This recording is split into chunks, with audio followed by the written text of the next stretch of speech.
bukol-bukol. Kasi ito, naaabuso na itong gumang ito. Dito kami nakatira dati. Itong spot na to. Sa gitna ng gubat. Yan. Lahat yan, paligid, puro kahoy. Dati, bahay. Diyan talaga. Itong wala, oh. Klarong-klaro, di ba? So, dito kami, mangunguha ng kahoy. Panggatong ba? Pero hinihingal ako kasi nga, masama po ang pakiramdam ko. Pero sumama pa rin ako, mangunguha ng panggatong. Yan. Yan. May nakita ako dito, oh. Panggatong. Ito, oh. Ayan. Aray. Ayun. Tingnan nyo. Nasa gitna ako ng kagubatan. Hinihingal ako kasi masama ang pakiramdam ko, guys. May ubo ako. Masakit ang aking tagiliran. Dahil siguro sa tuyo. Ayan. Parang ako na lang mag-isa. Ayan. Ako na lang mag-isa. Ito, ayan.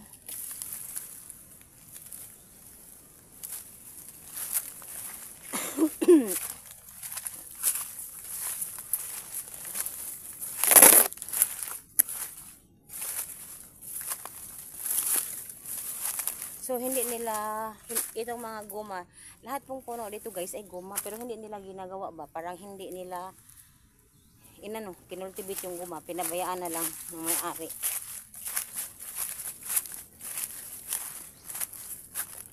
Sandali lang. Diba, puro gubat yan. Ayan. So, doon kami galing, oh. Yan. So, punta tayo sa baba.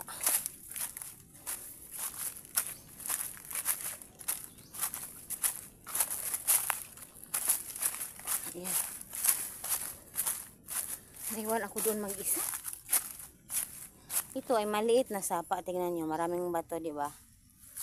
Yan, maliit ito na sapa. Kaso lang, tuwing tag-init, tulad ngayon tag-init na nawawala yung tubig na, anong term sa Tagalog yung na mala? Ewan ko. Nag-dry. Sa Tagalog, hindi ko talaga, hindi ako fluent sa Tagalog, guys. An English din.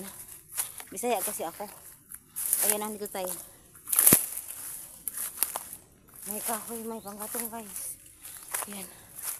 May mga panggatong. Kaso lang, aray. Ang hirap naman.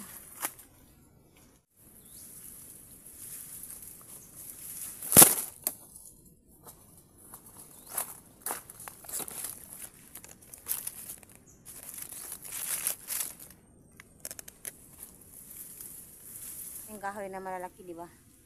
Oh. Kasi nga ito kay kagubatan. Pero puro goma ang laman. Pero maraming kahoy. Tingnan niyo. Namamatay yung mga maliliit na kahoy dahil sa init.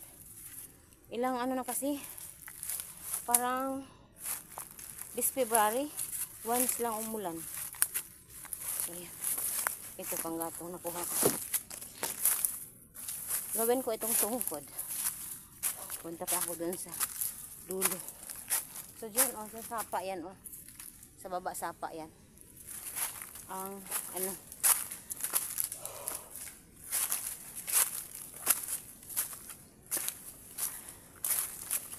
so ayan, di ba ang daming ferns? Yan, napakadaming ferns.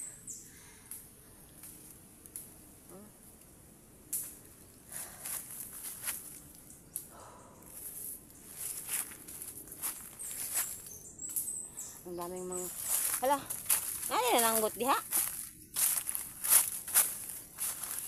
So dito sa dulo, aray.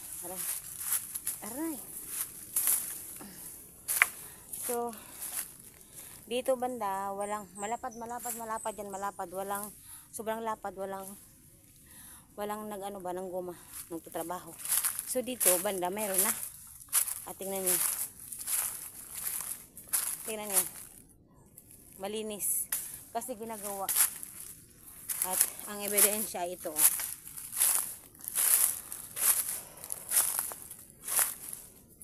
Ayan ang ebidensya, guys. So ganito. So ganito siya, oh. Kita ko. So ayan, oh, ang ebidensya pag gagawin ang goma. Babalatan yan siya. Babalatan. May specific na tools na ginagawa nila dito. Ang gumagawa dito. Ayan.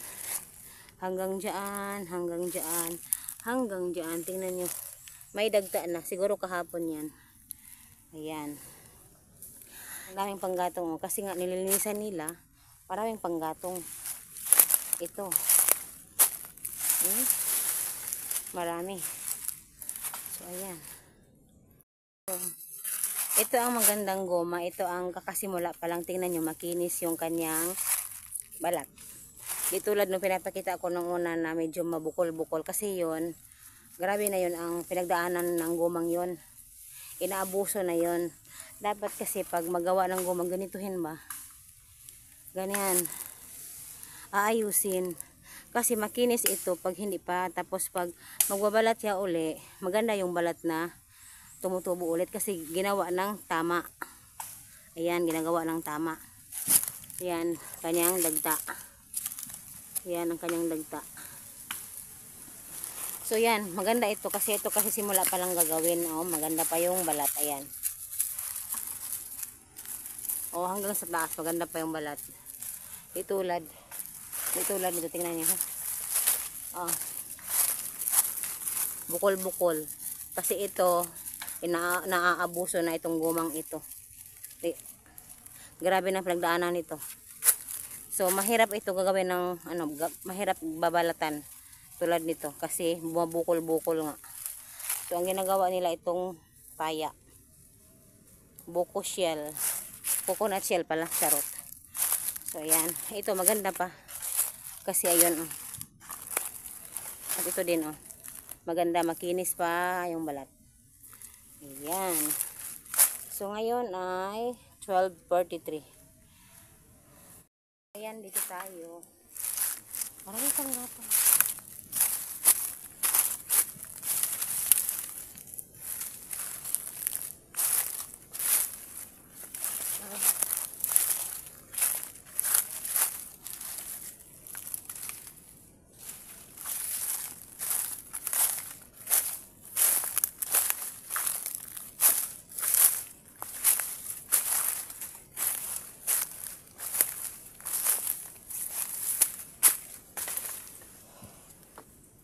So marami nang nakuha na panggatong. Iniipon dito. Sobrang init. Yan ang mga panggatong, guys. Marami nang naipon oh. Doon pa. So ayaw nilang sumama sa aking vlog. Ayaw nila. So itong vlog na ito, channel na ito, exclusive for my life only. Iniipon dyan. Tapos mamaya, marami pa doon. Mamaya, uuwi na kami maya-maya. Kasi maraming panggatong, hindi na kayo magtatagal dito. Kasi ayun oh. So, hintayin ko na lang matapos kasi wala man akong bolo or itak. Kasi mahirap pag walang itak, hindi mo yung malilinisan yung kahoy, yung panggatong. Kaya maghihintay lang ako dito kasi nahihilo po ako pag sobrang pawis ko, nahihilo ako, hindi ko alam, hindi nga okay yung pakiramdam ko ngayon kahit kahapon at ngayon, pagising ko kahapon masama ng pakiramdam ko hanggang hapon, hanggang gabi, hanggang ngayon. So sumama ako dito para magpapawis. So tumutulong naman ako pero hindi fully kasi nahihilo ako sa init ng araw din. Sobrang nagpapawis, nahihilo ako. So yan lang.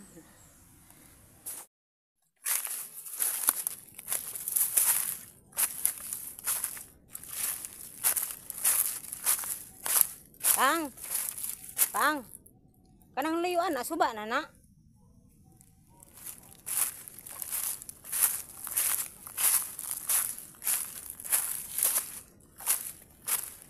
Pero layo pa.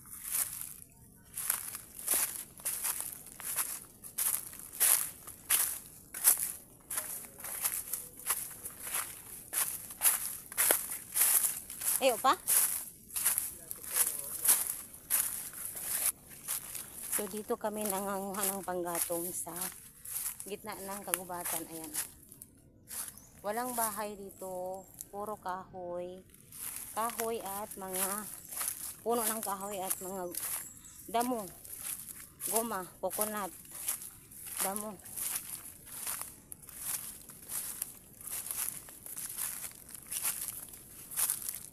Ay, takot na. So dito, mayroong gumagawa ng mga goma. Tingnan nyo, malinis. Pero dito, yung mga goma dyan, oh, hindi malinis. So walang gumagawa, walang nagtatrabaho dyan. Pero dito, klarong-klaro yung mga nababalatan na goma, oh. Oh, tingnan nyo nababalatan ng goma yan. Doon pa. Klarong-klaro yung mga nababalatan. Pag may nagtatrabaho sa gumahan, ganyan talaga ang hitsura. Malinis kasi nakakatakot, may ahas. So nandoon ako nang galing, wala doon. Try nating puntahan itong ilog, sa dulo daw ilog.